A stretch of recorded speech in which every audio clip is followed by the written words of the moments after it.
Wiosną 2024 roku Wielką Brytanią wstrząsnęła sprawa, której brutalność trudno sobie wyobrazić. Polak mieszkający w Manchesterze zamordował mężczyznę, u którego znalazł dach nad głową.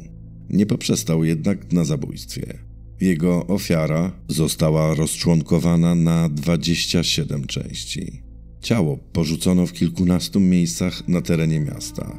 Sprawcą był Marcin Majerkiewicz, 42-letni Polak. Dla sąsiadów samotny mężczyzna z problemami finansowymi. Dla policji szybko stał się jednym z najbardziej brutalnych morderców. Ale zanim w maju 2025 roku usłyszał wyrok dożywocia, świat musiał poznać jego metody, jego kłamstwa i jego prawdziwe oblicze. Ofiara tej makabrycznej zbrodni, Stuart Everett, miał 67 lat.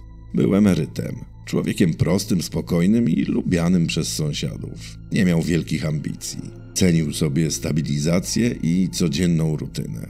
Lubił towarzystwo. Wynajmował część swojego domu przyjezdnym z Polski, bo sam z pochodzenia był Polakiem. To właśnie ta otwartość doprowadziła do tragedii.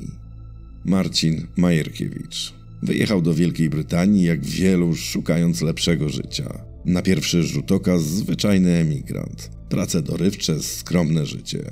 Ale w tle problemy finansowe, rosnące długi i coraz bardziej chaotyczna codzienność. Był samotnikiem. Sąsiedzi pamiętali go jako milczącego i wycofanego. Ale nikt nie podejrzewał, że w jego głowie rodzi się bardzo mroczny plan. Wiosną 2024 roku zamieszkali pod jednym dachem. Z pozoru zwykły układ. Starszy mężczyzna wynajął pokój Marcinowi, a ten miał odwdzięczyć się pomocą i oczywiście pieniędzmi. Na początku wydawało się, że wszystko jest w porządku.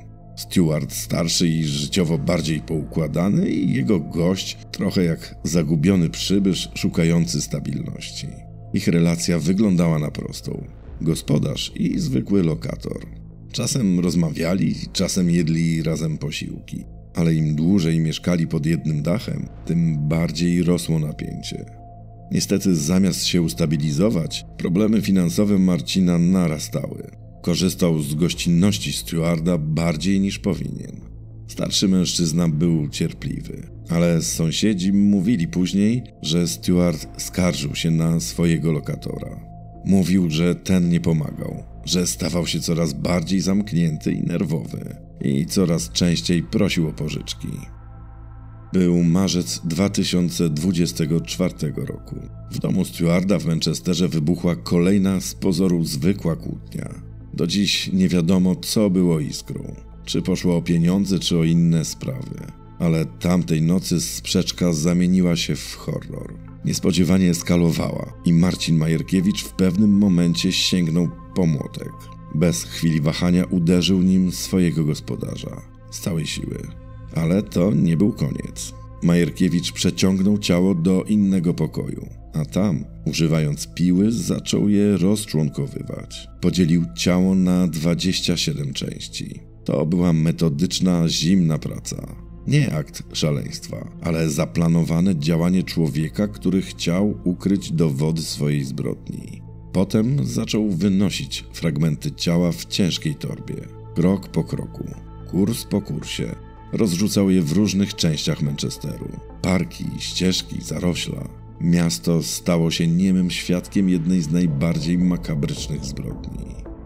Kilka dni po zabójstwie makabryczna prawda zaczęła wychodzić na jaw. 4 kwietnia 2024 roku spacerowicze w rezerwacie przyrody Kersardale natknęli się na coś, co na zawsze wryło im się w pamięć. W gęstych zaroślach leżał fragment ludzkiego ciała, tułów i część uda. Policja została wezwana natychmiast, a Manchester ogarnęła panika. To był dopiero początek. Kolejne dni przyniosły następne makabryczne odkrycia. Fragmenty ciała znajdowano w różnych miejscach miasta. Wszystko wskazywało na jedno. Sprawca próbował rozproszyć dowody, tak by nikt nigdy nie mógł poskładać ofiary w całość. Ale im więcej fragmentów odnajdywano, tym bardziej rosła pewność, że Manchester stał się sceną wyjątkowo okrutnej zbrodni. Łącznie odnaleziono 27 kawałków ciała. To, co dla sprawcy miało być sposobem na zatarcie śladów, stało się dowodem jego brutalności i chorobliwej metodyczności. Media nazwały tę sprawę Manchester Body Horror.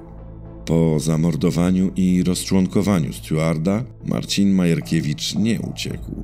Nie próbował zniknąć z Manchesteru. Zamiast tego postanowił grać. Grać w życie, którego już nie było. Z telefonu swojej ofiary zaczął wysyłać SMS-y do bliskich. Były krótkie, pozornie codzienne. Tak by nikt nie nabrał podejrzeń. Posunął się nawet do wysyłania kartek urodzinowych rodzinie Stewarda. To była makabryczna iluzja.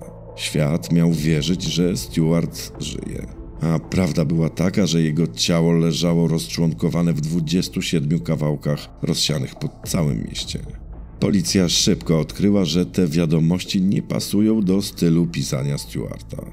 Były sztuczne, chłodne, jakby pisał je ktoś, kto nie znał dobrze prawdziwego autora.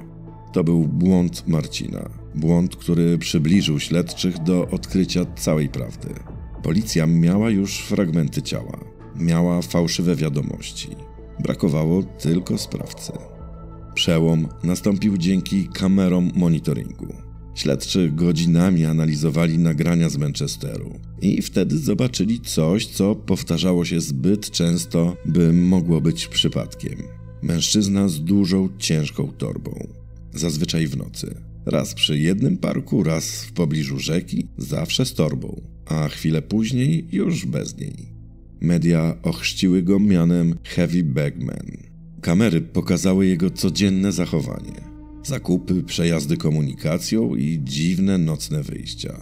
Układały w całość obraz człowieka, który próbował udawać normalność, a jednocześnie coraz bardziej grzązł w sidłach własnej zbrodni. Policja wiedziała już, kogo szuka. Wizerunek Heavy Bag Man stał się kluczem do rozwiązania sprawy. Aresztowanie było kwestią czasu. 25 kwietnia 2024 roku. Manchester. Zwykły kurs autobusu miejskiego. Pasażerowie wsiadali i wysiadali, nie zwracając uwagi na mężczyznę siedzącego samotnie na jednym z tylnych siedzeń.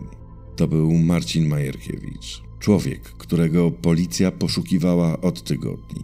Funkcjonariusze weszli do autobusu i zatrzymali go na oczach zaskoczonych pasażerów. Przy sobie miał rzeczy należące do Stewarda. Telefon i dokumenty, które wcześniej służyły do podtrzymywania kłamstwa. A kolejne dowody czekały w jego mieszkaniu.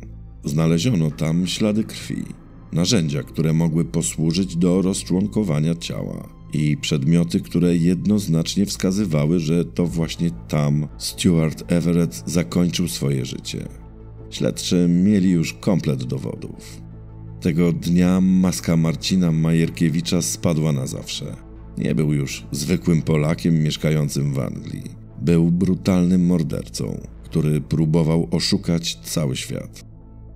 W 2025 roku w marcu rozpoczął się proces.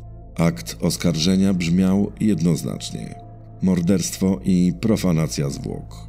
Prokuratura przedstawiła dowody: ślady krwi, nagrania z kamer i przedmioty znalezione przy zatrzymanym. Do tego SMS-y i kartki wysyłane do rodziny ofiary. Groteskowa próba oszukania rzeczywistości. Na sali sądowej padły słowa, które wstrząsnęły zebranymi. Prokurator dokładnie opisał, jak Majerkiewicz zabił Stewarda młotkiem, a następnie użył piły do podzielenia jego ciała, jak rozrzucał fragmenty po mieście. Obrona była bezsilna. Majerkiewicz nie okazał skruchy, nie przeprosił. Sędzia mówił o szczególnej brutalności i chłodnej kalkulacji, które towarzyszyły tej zbrodni.